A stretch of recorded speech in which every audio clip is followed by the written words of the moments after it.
Saudações, guerreiros alquimistas na vida. Sejam bem-vindos ao canal Tempo Negativo 25567.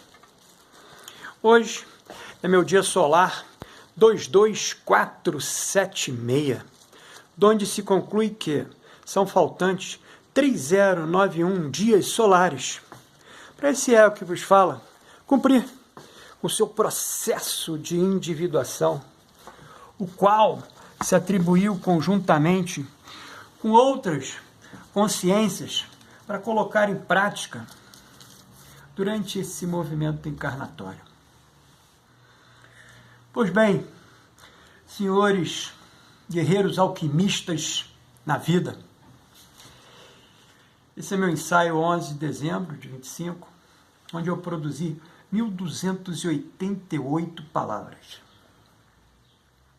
Nesse ensaio, eu vou transitar por 4 interrogativas. Essas 4 interrogativas, nós vamos responder apoiado principalmente em 2 grandes obras, né?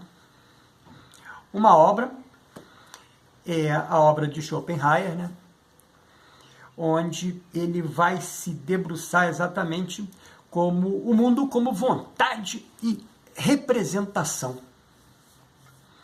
E a segunda obra, né? Que também foi uma obra de grande influência no pensamento de Schopenhauer, é os Upanishads, né? E a linha do budismo em si. Então, basicamente, vamos elencar perguntas e transcorrer um descricionário de resposta e vamos finalizar, né, com uma entrega nossa, né, dentro dessa linha que eu sigo, né, do estudo, né, da arte da filosofia psicoastrológica, né? Onde essas culturas, essas ciências, essas entregas que foram produzidas durante essa, vamos dizer assim, né, esse Manvantara, né,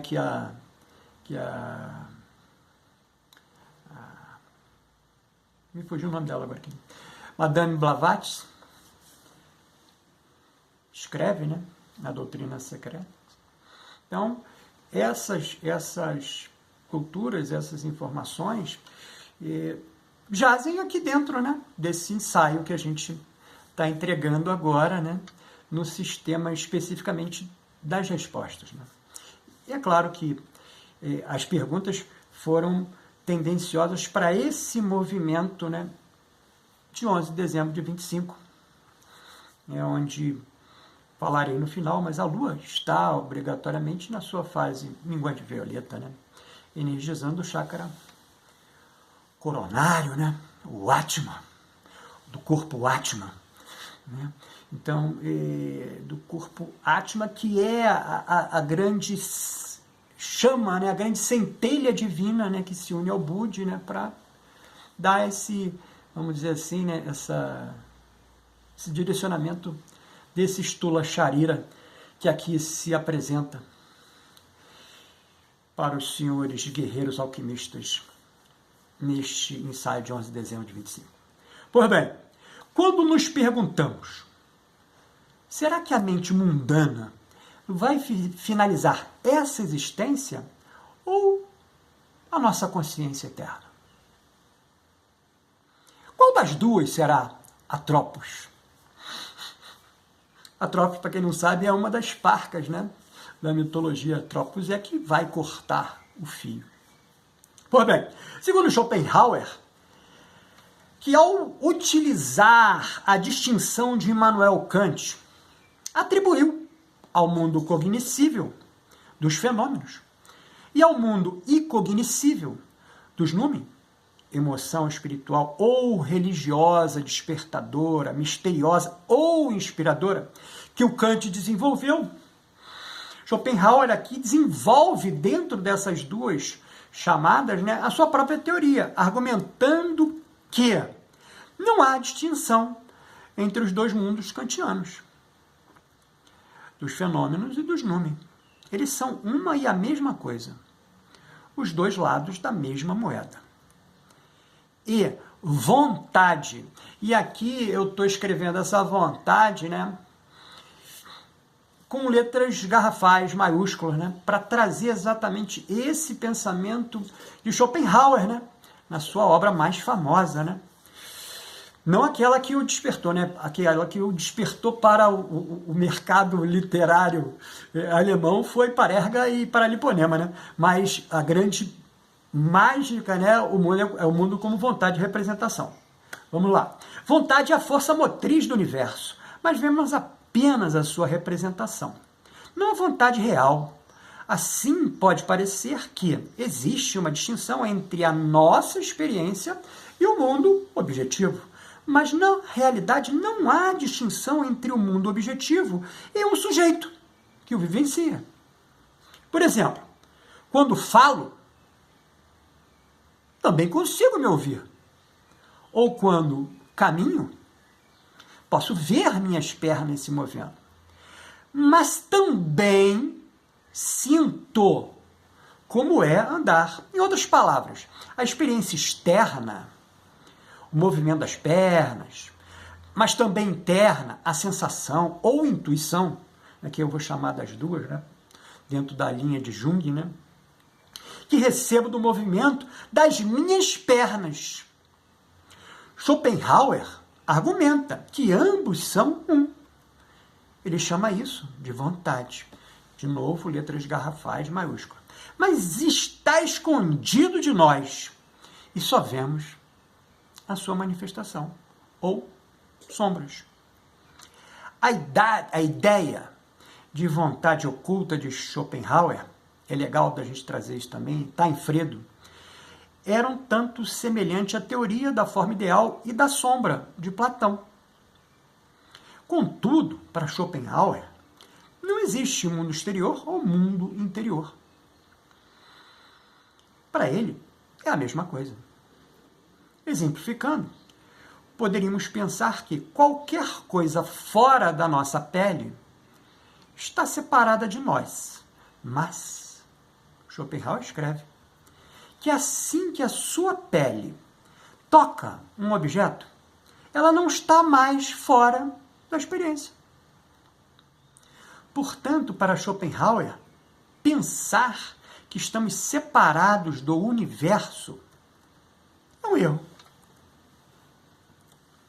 Ou seja, somos uma e a mesma coisa. Olha que legal. Para compreender plenamente a vontade, letras garrafais maiúsculas, de Schopenhauer, é importante discutir a ideia budista do eu. Estamos aqui nos apoiando no Upanishads. Pois ele ficou extremamente impressionado com o budismo. E assim escreveu: e se eu quisesse tomar os resultados da minha filosofia como padrão da verdade, teria que conceder ao budismo a preeminência sobre os outros. Schopenhauer, o mundo como vontade e representação. De acordo com o budismo, eu é uma mera imagem que adquirimos durante a vida. Em outras palavras, nossa essência não é o eu, que chamamos de eu ou ego. Nossa essência é a supraconsciência. Aqui um conceito mágico budista. O eu é uma identidade ou ego que criamos em torno dessa supraconsciência. E uma vez que alimentamos esse ego, ele se torna insaciável pelo desejo de ter todas as coisas. Portanto, esse eu ou ego se torna a principal fonte de sofrimento na vida. Sofremos porque nosso ego quer coisas e nunca fica satisfeito. No budismo, eles praticam o desapego para reduzir o sofrimento. Na vida mundana, todos nós queremos algo. mas temos que sofrer para consegui-los. E assim que os conseguimos, queremos mais e mais. Isso é um conceito que a ciência da economia, praticada nos dias atuais, né, nos explica como sendo o conceito das necessidades ilimitadas do ser humano. Então, os budistas praticam a disciplina, recusando-se a obedecer aos desejos interiores. A segunda pergunta: o que nos motiva a continuar vivendo? Essa é muito legal. O que nos motiva a continuar vivendo? Para Schopenhauer, a vontade de viver é a nossa representação pela vida, que partilhamos com todos os seres vivos, incluindo animais e plantas. Como a vontade é cega e universal, segundo Schopenhauer, cada um de nós torna-se um olho, através do qual essa vontade, olha para o mundo. Ou seja, a ideia de vontade, em Schopenhauer, é imaginar que tudo no universo é uma coisa. Digamos, um único átomo, que oscila entre tudo o que existe. Que seria também o próprio átomo.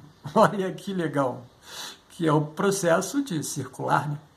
Ele vai circular por uma órbita, né? Essa órbita é ele também. Que legal. Schopenhauer escreveu que é impossível conhecer a vontade, letras garrafais maiúsculas, porque assim que a observamos, ela se torna uma representação dessa vontade. Ele escreveu isso no século XVIII, cara. Ele escreveu isso no século XVIII. Olha que legal. Eu vou trazer aqui um comentário mais adiante. Ela se torna a representação dessa vontade. Na atualidade, é como a observação de uma partícula na mecânica quântica. Os caras estão observando isso. Acontece que, quando esses neurocientistas quânticos estão se debruçando por essas partículas, né, elas mudam. Elas se transformam ao serem observadas. Olha que maneiro, cara. Isso é muito maneiro. A terceira pergunta essencial passa a ser prática. Quem é que toma as decisões? E com que base? Schopenhauer tem uma solução. É a negação do eu. Quando você se torna um com o universo, porque na realidade mais profunda não existe um eu como você, ou como eu, mas uma vontade universal, nós, indivíduos, somos apenas os olhos que ela, a vontade, letra maiúscula, garrafais, olha para o mundo. Além disso, como Schopenhauer acreditava numa única vontade universal manifestada em nós, ele via compaixão como reconhecimento dessa vontade cega. A palavra compaixão significa paixão com. Portanto, reconhecer a vontade cega é uma forma de compreender a compaixão. A compaixão de Schopenhauer era diferente da moralidade convencional. Isso é legal pra caramba também, hein? Por exemplo, um leão comendo uma gazela parece terrivelmente cruel. Mas Schopenhauer diz que ambos obedecem à mesma vontade cega. Já imaginou isso? Difícil, né? Principalmente na nossa mente pequena, né? Mas se você conseguir, que é um exercício muito difícil, né? O Sivananda faz isso, né? No Advaita. É muito difícil. Da gente poder única e exclusivamente particularizar aquela ocorrência, né? Sem nenhum tipo de interferência, que é difícil, né? Ou seja, a gente precisa estar totalmente ausente, né? Para poder só olhar aquilo, né? Sem nenhuma interferência. E aí você consegue perceber. Nós humanos julgamos as coisas através da lente do prazer. E qualquer coisa que reduz o prazer é considerado sofrimento. portanto, imoral. A única maneira de lidar com esse sofrimento é através da passagem para um estado de inexistência. Foi o que eu acabei de falar aqui, né? Como o nirvana budista. A quarta e última pergunta é: o que está por trás da vontade humana que nos impulsiona a avançar, a realizar grandes coisas ou a fazer coisas estúpidas? Especificamente até o século XV, essa nossa resposta, né, ela é, digamos assim, né, tempestiva. A gente está fazendo uma leitura temporal, né, dessa nossa pergunta. O que está por trás da vontade humana? E pensando no tempo, né, historicamente falando. Né? Especificamente até o século XV, e aí até o século XV mesmo, a Igreja Católica se autorizou como a detentora dessa resposta. Veja Dante, está lá, ó, século XIII, está lá, pensamento litúrgico, voltado dentro da obra. É claro, né? Mágica sensacional, méritos totais para a escrita literária, né? Da forma poética como ele colocou, né? Na Divina Comédia. Mas o assunto, né? Ele é litúrgico. É a doutrina católica, na mente dos seres. Então, a Igreja Católica se autorizou como a detentora dessa resposta, explicando a motivação humana como algo dado por Deus. Ministrando que Deus nos criou e também instalou dentro de nós o livre-arbítrio para realizar coisas na vida, se valendo da cenoura e do bastão. Símbolos reais e metafóricos, que eram utilizados na antiguidade secular pelo alto clero, como eleição da combinação ineficaz de ameaças e recompensas, do céu e do inferno, para conseguir obediência do povo. Mas, desde o século XV, e aí vamos pensar, é o XV, né, do Renascimento, né? A ciência começou a desafiar as doutrinas religiosas por serem demasiado simplistas, pelo que os filósofos europeus, principalmente, ofereceram uma resposta alternativa: racionalidade, que explicavam como seres racionais, primeiro pensamos e depois agimos para levar as coisas adiante. Então, essas duas respostas para nossa motivação em agir foram explicadas através de Deus ou da racionalidade. No entanto, o filósofo alemão Arthur Schopenhauer rejeitou tanto Deus como a razão, como motivadores da ação humana. Para isso, ofereceu uma alternativa, tanto à razão como à religiosidade, que chamou de natureza. E aqui é natureza lato sensu, não stricto sensu, lato sensu. Ele argumentou que somos levados a viver porque existe uma força misteriosa dentro de nós, nos concedida pelo próprio universo. Uma força que temos pouco ou nenhum controle sobre a mesma. E aqui, finalizamos esse ensaio com uma resposta humilde e honesta para o conjunto de perguntas ensaísticas que aqui promovemos. Nossa resposta é: não podemos provar metafisicamente aqui se há uma consciência infinita, que continua após a cessação da vida corpórea. A ciência e a filosofia continuam em disputa. O que podemos afirmar com segurança é isto: você pode verificar dentro de si, por experiência, isso é legal, René Descartes, se existe um centro de testemunha que é mais do que história pessoal. Para isso, use o ego, mente mundana, para navegar o mundo, pagar contas, amar pessoas, planejar. Ele é a ferramenta. E cultive a consciência como fonte de sentido, tranquilidade e compaixão. o lugar que observa e integra. Muitas tradições e praticantes relatam essa descoberta como transformadora. Então, ficou interessado nessa verbalização do meu processo de individuação? Então adquire nossa mais recente produção, o plano prático de autoconhecimento do processo de individuação num viés junguiano. Disponível no WhatsApp, informado aqui na descrição desse vídeo.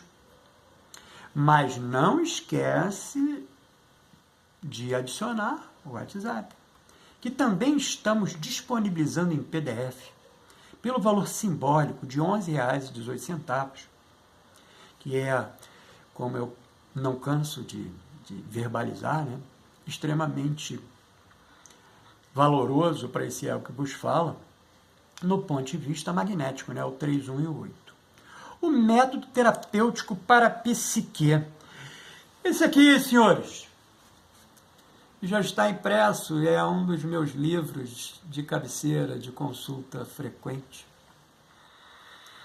Para, em contextos terapêuticos, acompanhar e auxiliar outros guerreiros alquimistas na vida a lidar com emoções difíceis, traumas e outros desafios emocionais. Que vamos juntos, de alguma sorte, buscar o nosso equilíbrio. Lembrando em tempo que hoje iniciamos a vibração da lua, minguante violeta, energizando o chakra coronário, o Sahasrara. Olha ele aqui, senhores. O ponto de toque no Stula Sharira, ligando o Atma, o nosso sétimo corpo sutil mais elevado, de energia pura. Está ligado nesse transporte que você usa aqui para se locomover no orbe, seu corpo físico. Cujo procedimento se encontra aqui, dentro do método terapêutico para a psique. Se você se sentir sincronisticamente atraído, faz essa aquisição. Acredito, por isso nós tivemos todo esse envolvimento da transformação e a entrega, né? Não produzimos nada, né? Transformamos e entregamos, né?